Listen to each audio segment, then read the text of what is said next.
All right, everybody, we are back with our keynote speaker session here at the 2025 Purple Mountain Throwdown. And I am honored to have Jared Enderton sitting here with me. He is a former gymnast, strongman, wrestler, CrossFit Games athlete, and now he is one of the leading weightlifting coaches with Invictus Weightlifting. So, Jared, thank you so much for being here. Yeah, of course. Yeah, it comes full circle. Preston started CrossFit at our gym back in, I don't know, a decade ago. Maybe not quite that long, but I've known him for a long time. So I was like, hey, anything I can do and see a bunch of old friends here, hang out, meet new people, all of it, just to be a part of the community. So yeah, second he asked for anything really, I was like, I'm on board. Let's do it. That's awesome. Yep. So, Jared, for people that don't know you, don't know your background, tell me a little bit about how you got involved with, CrossFit and Olympic weightlifting. Yeah, I always knew I was going to be in the strength field. In high school, I already knew I wanted to be a strength coach. I was one of the lucky ones who picked one track, and then awesome. What am I, 36? I have to think about it. I think, I'm still doing it, right? So one of those lucky ones. So I had my degree in exercise science. Had my CrossFit level 1 in 2010, USA weightlifting in 08, all the certifications, all this and that. Just always knew I loved the field and chasing it for myself. Yeah. And I was like, well, if I love doing it myself, why not try to make a career out of it? Yeah. So went into, grew up wrestling, football, every sport you could do, and then went into strongman in college. So I used to weigh 300 pounds, which was pretty epic, a lot of fun, a lot of big meals. And then from there it was like, hey, I'm only 5'6" and a quarter. So I was like, hey, let's get into a weight class sport. So picked up Olympic weightlifting, moved out to the Olympic Training Center for that. And then later in 2015, was around the CrossFit space forever. Had done Olympic weightlifting seminars in CrossFit gyms since 2011. Yeah. So I was like, hey, let me start this CrossFit thing. So then, started training at CrossFit. In late 2015, made the games in 2018. Awesome. Started coaching with Invictus in 2017, but really, since 2010, been CrossFit certified and seen what it's all about, coached in gyms, been around it, or even if I'm doing it more or less myself, I'm always weightlifting in some CrossFit gym or, cherry picking whatever workouts I want. So love that. Yeah, and then just been coaching ever since. Yeah. So tell me a little bit about, you have kind of a diverse background in different areas of like strength sports and even the gymnastics background. How has that played into your coaching style, and how has that kind of affected how you coach? Yeah, I think it's the good thing is, like right away when you coach, I always say I was probably the worst coach when I knew the most about the human body. And that sounds really weird, but when you're young and you get your big exercise science degree and I got this certification and that, you tell the athletes way too much. Like they don't care about your gastrocnemius and how this connects to that ligament and tendon. They don't. What you need to is you mature as a coach, you find out less is more. Yes. So I think working in all those backgrounds, the strongman, the weightlifting, CrossFit, you find ways to everything to shorten it up. And hey, the strongman, that gave me a great base for, hey, you want your squat, your deadlift, your bench, you want your powerlifting stuff, but stones, odd objects, a lot of that technique that you have to learn for strongman really made me intrigued with Olympic weightlifting and the snatch, the clean and jerk, which then also made me really intrigued with ring muscle ups and higher level gymnastic skills and going down that movement path. So I think just mainly from a technique standpoint, it made me really nerd out on everything that I was doing. Like even a burpee, like for bar facing burpees, I have 4 or 5 techniques I use based on how many burpees and how long the workout is. Okay. Where most people have 2. Right. But I would do hours of trying different, every minute on the minute of just 6 burpees and then test my heart rate. Okay. And then 6 burpees, test my heart rate, which it's not going to be high, but if I can keep it at, say 130 as opposed to 142 with a different technique, well, that workout, when I'm dying, I might need to go to that, right? So I think working with athletes, showing them ways, have them do it, have myself do it, helped me as a coach and an athlete. Yeah. So we're here at a CrossFit event right now, and in a lot of CrossFit events, they do have Olympic weightlifting. There's the snatch and the clean and jerk. So what are some of the big kind of technical flaws that you'll see a lot of these CrossFit athletes have in those movements? Yeah, number one, it was actually good. I got to hang out and watch some of the 2 rep max over there earlier today. Some really simple stuff. Like, I have 3 non-negotiables, I call them, when I coach. Number one is everybody has to hook grip. Okay. You got to hook grip. Have to hook grip. And number 2 is bar body contact. You got to make contact somewhere. Number 3, and it's always been my biggest pet peeve, but it's wear weightlifting shoes. Yes, okay. Like, so not even getting into the technique stuff, just like the simplicities. Not even half that I watched wore weightlifting shoes, and they were forward a lot in their catch. And it's like, if all the best in the world, 70, 80 years, we have videos at World Championships, Olympics, in the snatch and clean and jerk, all of them wear weightlifting shoes. Yeah. And they have better mobility than us. Yeah. Yeah, they do. 100%. So, like, I get it if you have running with that snatch workout, but you had rowing. Yes. Which weightlifting shoes actually help a little bit there, too. There you go. But so I would say that was one I just noticed over there, was like, hey, get some lifters on. Yeah. And then from a technique standpoint, one thing pops off every time. And they're related, but the hips start too high. Okay. And then the butt comes up too soon as a result. And it's bigger in CrossFit because for barbell cycling, that's exactly what you do want. Yeah. You want a high hip. You want that kind of negative angle with the arms, so then you can kind of turn it into a kettlebell swing at sub-maximal weights. Gotcha. Well, when it gets into heavy lifting, you got to drop the hips so you can use more leg drive. Gotcha. And if too much of your weight starts forward in front of the bar, of course, when you lift the bar, you get pulled forward. Right. So that's the biggest one, and they're always related, where the hips start too high, and then they get pulled forward, and they're getting coached to, hey, keep your chest up off the ground. Yeah. They needed to start with it lower to begin with. Got it. Yeah. So I feel like that's actually something really important, to be able to, I guess, have enough of that training background to know it's like, okay, I'm going for a maximal lift. I need to set up differently. I need to get prepared differently than going for that whole barbell cycling concept with a sub-maximal weight and having a different setup to it. Yes. Yeah, and that's one of the first things. So, like, the seminars I run, like in the first 3 minutes, I tell them, like, there's a line. Yeah. Weightlifting, and that means heavy weightlifting in CrossFit is a sport. Barbell cycling is a different sport. Yeah, okay. Because the end goal is completely different. Like, in weightlifting, it's how much tension and strength and power you can put into the bar. In barbell cycling and CrossFit, it's weird when you look at it this way, but it's how lazy and relaxed and how low can you keep your heart rate as long as possible. Yeah. Like, you don't see the best in the world doing a set of 15 on Isabel and holding their breath. Yeah. They're breathing like they're running. Right.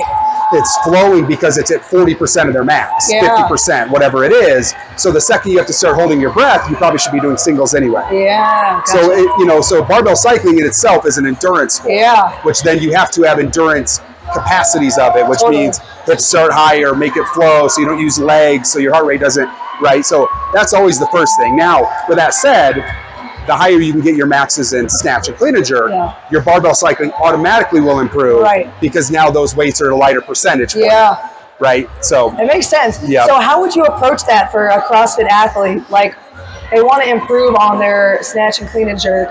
Obviously, there's both of those components in the sport of CrossFit. So what would you start them with doing? How would you approach that? Yeah, I would have them right away almost do no barbell cycle. Okay. I would make them move very good as weightlifters first. Yeah. And then you can learn the barbell cycling easy from there. Yeah. Because once they get the end ranges of motion in like a snatch and their shoulders are all the way open and a clean and jerk and their head's through, like, they're going to have no problem kipping on a bar for pull-ups later. Sure. But, you have those athletes who never get to that end range of motion. Mm-hmm. Well, I guarantee their kip's never going to be free either. Yeah. Right? They're always going to be muscling. Gotcha. So I always start there as just from a mobility standpoint for CrossFit. Yeah. That's why a squat snatch is so important, because I know you can do almost everything else. Yeah. Because your kip's going to be free.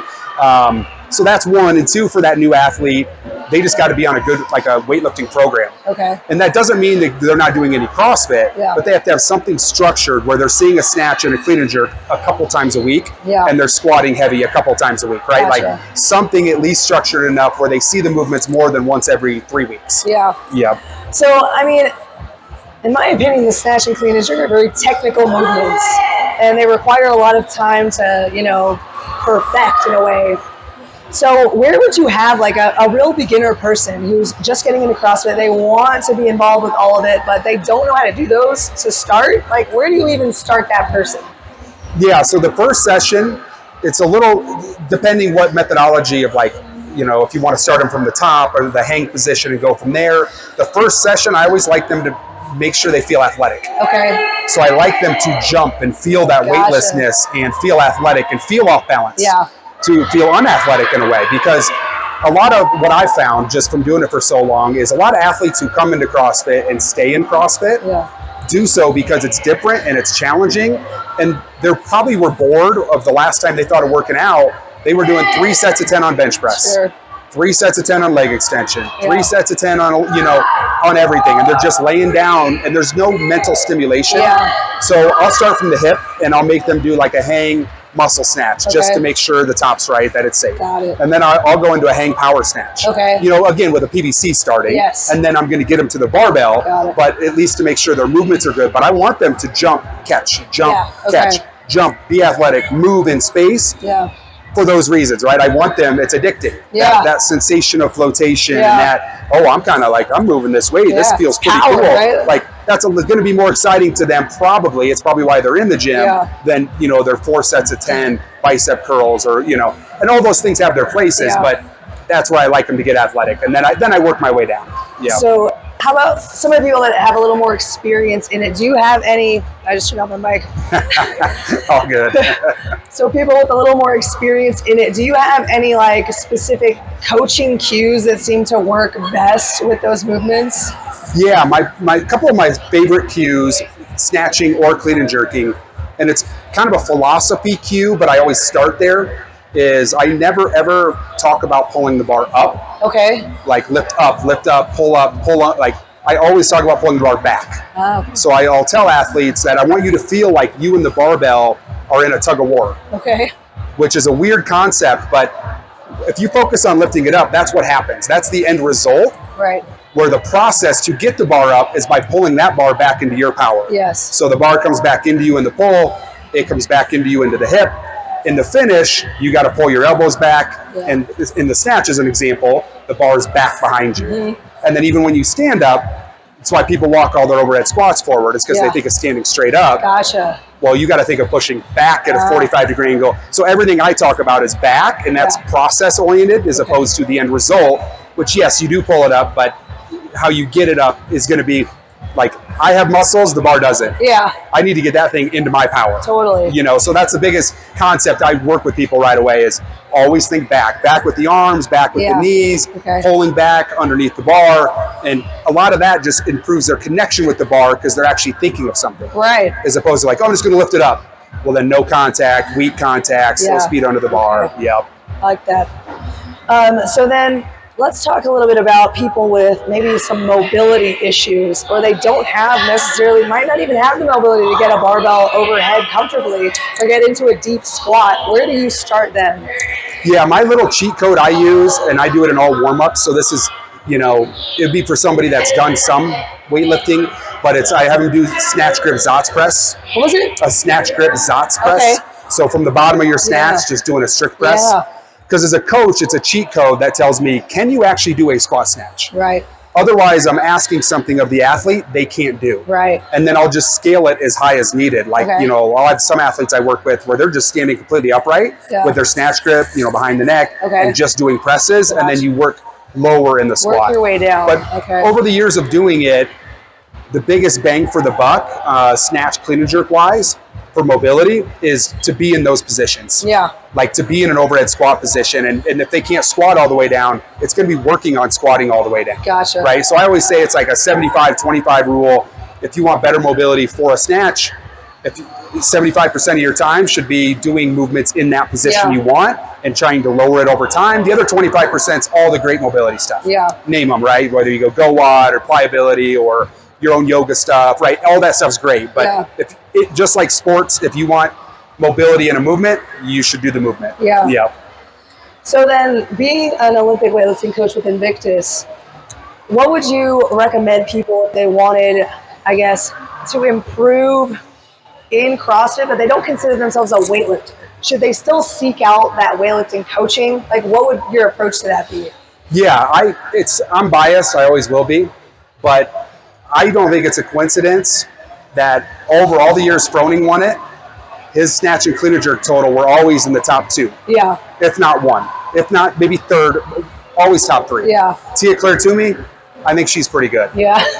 Right? Matt Fraser. Argue that, yeah. Matt Fraser, I think he was okay at snatch, clean, and jerk. Like, I don't think it's a coincidence at all. Fikowski snatches over 300. Vellner snatches a how. Like, you look at all these guys and girls and Annie, and you go down the list, they all were really good weightlifters, and I don't think it's a coincidence at all. Right. Because all the other barbell cycling movements they're doing, they're working at a lighter percentage of their max than everybody else.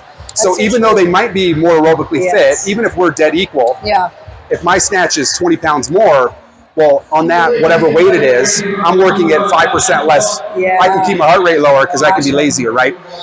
But with that said, even if they don't consider themselves weightlifters, I still think the best way to get better at CrossFit is to get stronger. Yeah. For that exact reason. If I get my front squat and my push press up 10 pounds each, if I got 0% more fit, my freeing time went down. Yeah, just because you're stronger. 21:59 thrusters, pull-ups. Well, every 45 front squat to push press, right, a thruster.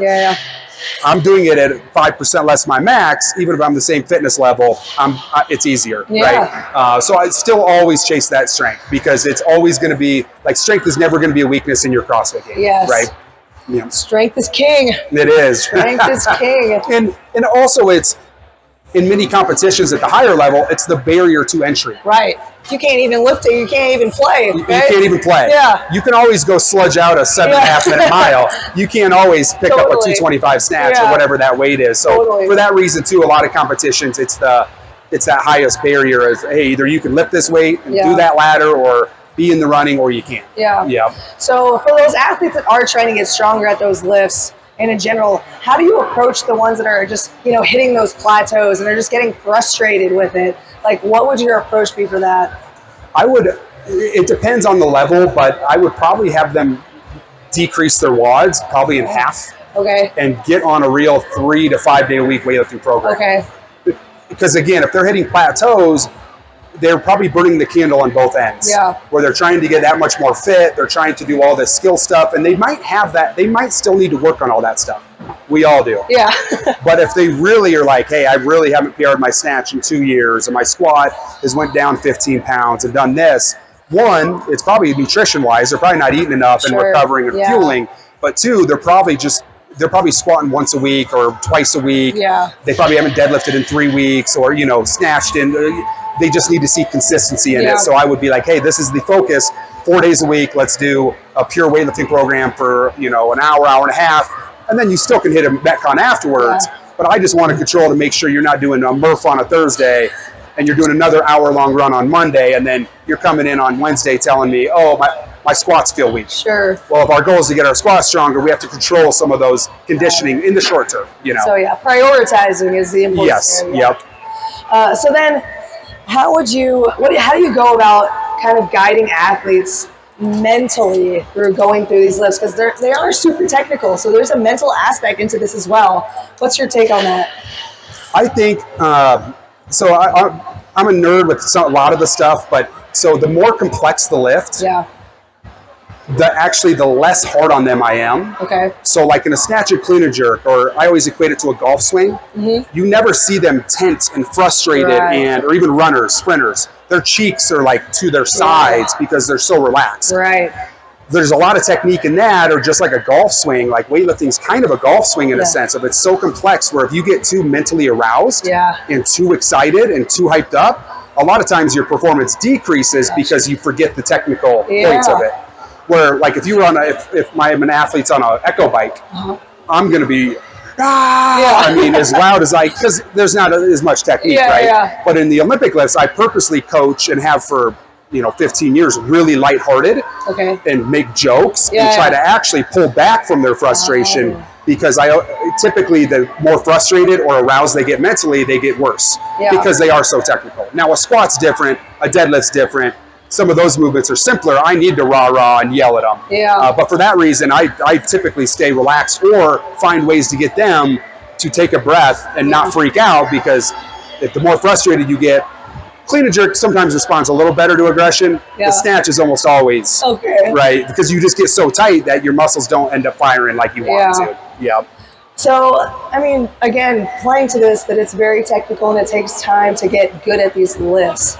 Like, how do you approach people that want it? I want it now. I want to be able to, you know, snatch 225 right now. Like, how do you kind of take them a few steps back and guide them through that process? And then how long do you think it can take somebody to go from just okay to like, all right, you're good at this sample? Yeah. So the one, how I kind of guide them if they want it now, or kind of the patience of it, is what I'll tell somebody is like, we're chasing imperfection. Yeah. Like the Olympic champion last year, whatever weight class, if he adds 2 kilos to his bar, he misses. Yeah. For either he's not strong enough technique-wise, or say I have a training partner in the gym and they hit a PR. Yeah. And they're excited. And they're excited for about 4 seconds before a training partner comes up and says, go up, that looked good. Yeah. And then they miss that next PR and they're walking out going, yeah, I hit 1 PR, but I should have had that next one. So a lot of times it's slowing them down to say, hey, even the best in the world miss. They fall over. They do the same stuff you're doing. So like, you're chasing an imperfect sport, enjoy your little wins. Yeah. So that's one. And then 2, how long it'll take, or it just depends on their time that they want to dedicate to it. Yeah. Like my time was a lot different because I trained twice a day for 5 years in weightlifting. Yeah, wow. Like 2.5 hours a day for 5 straight years. I was snatching, clean and jerking 9 to 11 times a week. Yeah. Both. It's wild. So like I had a crash course of 5 years of that's all I did. Yeah. Right? Where somebody newer coming in, well, that might take a lot longer to kind of achieve, you know, from they're okay to, hey, really sharp technique. Yeah. And that just matters with coaching, right? Like the sooner you can get good technique coaching, the way faster you're going to get there because you don't have a lot of stuff to undo. Yeah. Right? Whether that's bar body contact or hitching or developing the squat snatch. Right. So it just depends where they're at on that spectrum to get them there. But same idea, if they're wanting to improve it, there should be no week in an entire year where you don't do a snatch and a clean and jerk. Yeah. Like every single week. I'm saying just once. Yeah. If I'm coaching them and it's their weakness, they're going to be doing it 2 or 3 times a week. Okay, gotcha. Again, prioritizing, right? If that's their goal, yes. Yep. So how do you think the importance of Olympic weightlifting goes into not only like CrossFit, but other sports in general? How do you see that playing out? Do you think it provides value to other sports as well? How do you see it playing out in different sports? Yeah, I think it's huge in other sports. So like I think almost every single Division I program in the country does power cleans, does clean pulls. Most of them do power snatches. Yeah. Some don't, right? Because then there's a trade-off of how much time. And if you're coaching 40 kids and it's one strength coach, it's hard. It might be hard to be going through a power snatch, but most programs still do it. And it's just the rate of force production, right? It's going back to like the old school nerdy stuff, like programs and like Olympic weightlifting programs, universities, pro programs. They've seen, hey, this is the most explosive stuff we can do. And a really undersold part of Olympic weightlifting is you don't get very sore. Yeah. Because there's no eccentric loading. Right. You're not doing a bench press. It's the way down on a bench press you get sore from. Yeah. It's the way down on a squat you get sore from. It's the loading under when you're stretching the muscles, right? Where in Olympic weightlifting, in a snatch and clean and jerk, there is no eccentric. Right. So that's why weightlifters can train like, oh, I did 2 or 3 times a day, and bodybuilders are doing one 90-minute session and only doing chest once a week. Well, because they're trying to get that soreness and breaking down that muscle. So that's why it's a big, opportunity for universities and programs is they can still do a lot of their football and their wrestling and volleyball and all their other sports because they're not getting completely wrecked in the weight room and not able to walk for 4 days, right? Because they did all the eccentric loading. So, I think for every sport, it's a staple, right? Or it should be in terms of your, number one, flexibility to staying healthy. If you get their shoulders in good positions, and their squats all the way down, their injury rate's probably going to go down because they're not muscle bound, so to speak. And then 2, just the force production of any sport most of the time has explosiveness in it. Yes. Like there's not many slow sports. Totally. Like there's some, but not many. Even long distance runners want to kick at the end of their runs. Right. Even that they still might want to develop some of the fast twitch muscles. So, So coming off of like sports athletes, what about more of an everyday athlete that is just trying to go to CrossFit to feel better, be healthier? How would you approach kind of getting them into Olympic weightlifting? If maybe, I mean, people might have some fears, right? Like, I don't want to get injured. That looks too intense. How do you go about that? Yeah, I think it's just as important for them as it is the high-level athletes for multiple reasons, but it's the reason every CrossFit gym in the world, most CrossFit gyms, do some kind of strength and then a Metcon. Yeah. Or they might have a strength day, then a Metcon, then a strength day, because what a lot of CrossFit gyms want, what a lot of CrossFit athletes want, they want to go in every day and die for 40 minutes. Yeah. They want a hero WOD like every day. That was nasty. Oh my God. Yeah. But physique-wise and muscle building-wise, like they might end up looking kind of like a skinny fat, so to speak, right? Yeah. Because they're not getting that muscle building with all of that conditioning. Yeah. So that alone for the general public, right? And you can go into the older women population and their muscle loss and, right. bone density. You can go down that. But that's why I think it's so important too, is just to be able to get the muscle mass. The skill development, I think, is so fun it doesn't matter the age of the athlete. Yeah. I think it's good that you feel unathletic, but then you do it right and you feel athletic, and you're being explosive and you're moving weights in the right order. Totally. And when you tell your muscles to contract or relax at certain points, that your body listens. Yeah. Right? Like I always equate like weightlifting to somebody doing the worm on the ground. Uh-huh. We all have friends who try the worm and they just boom, boom, boom. And then your next friend, it's like one athlete can get their muscle to do exactly what they're asking. Right. And it's weird, but I'm like, that is really athletic movement actually, because you're telling you what muscles to contract in what order. Right. That's every movement of sport can the athlete get their muscles to contract in the order. And I think weightlifting from your big toe to your middle finger is that exact thing, right? You're telling your body to contract in that order. And the sooner you can do that, the better your neurological system is firing to your muscles, and the more in control of your body you are overall. There you go. And balance and movement. So that's why for all populations, I'm like, there's almost nothing that beats it, because it truly is every muscle in your body trying to fire. Everybody should be Olympic weightlifting. Exactly. So what would you say, what would be like one lift or a drill or even a warm-up that you think every CrossFit functional fitness athlete should be doing or start doing? Yeah, the most important, I think, is no feet snatches and no feet cleans. Okay. Because in 90% of CrossFit workouts that you ever do, having the ability to have a no foot snatch, meaning your feet start in your land position and they don't move, is massively important. Okay. Because it's what we talked about like 20 minutes ago, was that weightlifting and barbell cycling are separate sports. Yes. But a lot of people who then get from a weightlifting background into CrossFit, let's say they snatch 250 pounds, well, they're snatching 135 like it's 250 pounds. Okay. And they're jumping and moving their feet. And it's kind of like they're doing a 40-inch box jump every time, when the bar is only requiring like a 16-inch box jump. They only need a little bit of effort. Sure. So by doing a no-foot snatch and starting in your landing position, it keeps you from maximally jumping every rep and only giving the bar what it needs. Gotcha. So efficiency-wise, that's even I still warm up in all my max lifts, because if I ever compete again, it'd be in CrossFit, is no feet. Okay. Because that's going to have the most carryover to everything I do and everything a CrossFitter is going to do, which is efficiency. Start with your feet in your landing position. Yeah. And if it's 70% of your max, and a CrossFit workout, you should only be giving it 70% effort. Yeah. Right? Like, as much as I'm a weightlifting elitist or purist, you don't want to make it look too sexy. Yeah. Because that means you're holding your breath, you exploded, you're trying to, you're like shot putting a wiffle ball. Yeah.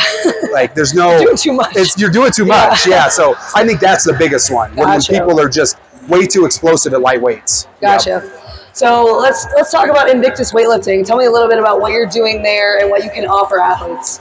Yeah, so Invictus weightlifting, I've ran it since 2017. Okay. The year before, competed at the games, linked up with them, was just doing a lot of coaching for their athletes back then. They're like, hey, if you trade some of your coaching and like we'll send you some videos of different athletes down here, we'll give you some free like personalized programming. I was like, sweet. A lot of athletes ended up enjoying it. They're like, we should start a program. I was like, CrossFit Invictus, this would be sweet. Yeah. So yeah, we've been partnered since 2017, and I run a 3-day program and a 5-day program. Okay. So kind of what we've talked about, the 3 days for somebody like, hey, I want to get better with weightlifting, but I want to be doing 4 or 5 WODs a week in my gym. Yeah. Right? Like, hey, jump in, do your 3 days a week, you get your extra practice, right, and then you still can crush CrossFit. Yeah. And then the 5 day a week is kind of the example I gave earlier of like, if you're a CrossFitter in the off season and you're like, I need to get stronger, then it's like, that'd be a really good program to jump on. And it's for weightlifters too. So it's weightlifters trying to compete at American Open or Nationals. It's a pure weightlifting program.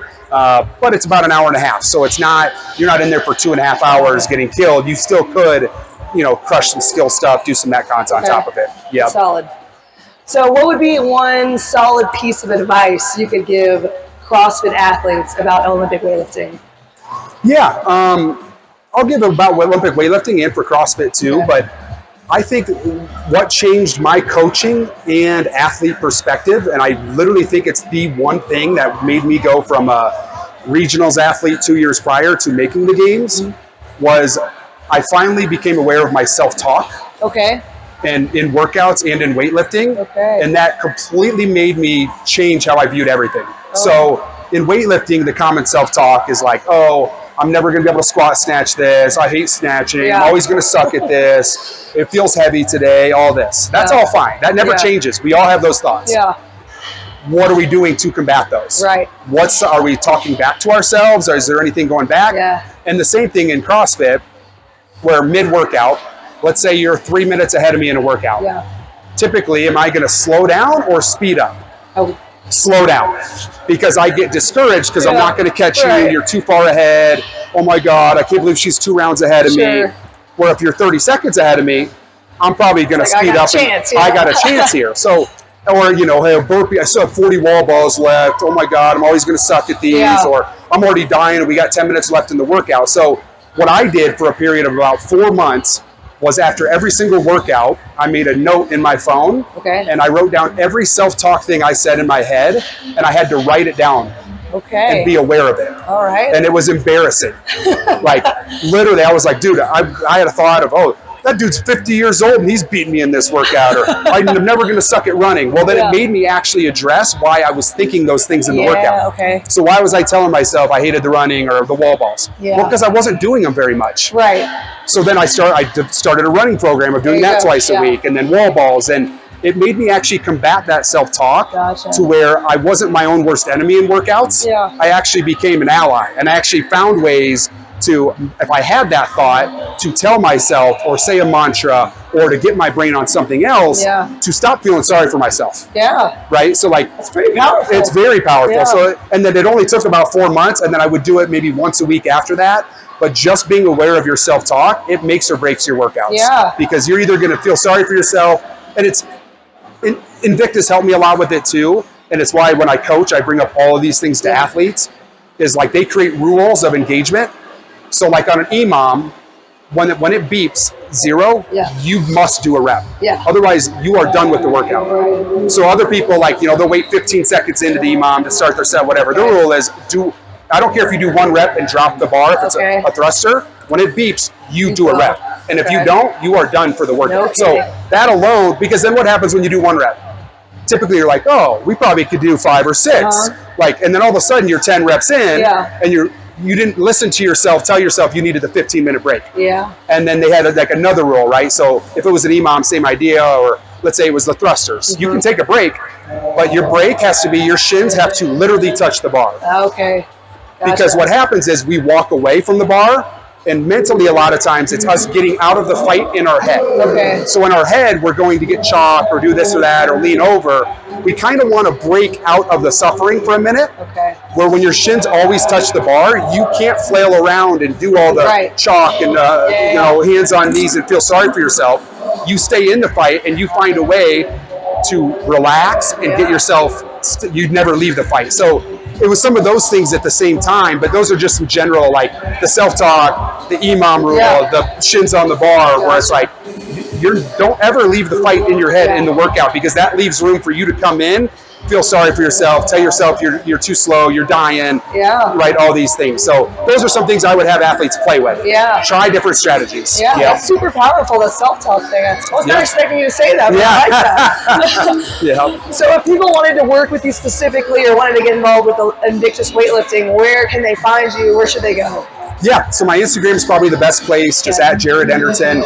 Post a lot of free content on there.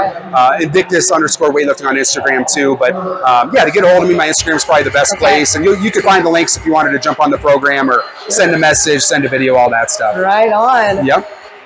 Does anybody have any questions out here for Jared while we're... Come on in. You have a question? Yeah. No. I don't want to put too much pressure. Yeah. But anyway, thank you so much for being here. Absolutely. That was super informative. So much good stuff. So guys, if you want to reach out to Jared, find him on Instagram. I mean, incredible resource here for Olympic weightlifting, CrossFit, all kinds of good stuff. So Jared, thank you so much. Yes, thanks for having me. I enjoyed it. Yeah, appreciate your time. Thank you. Yeah, thank you.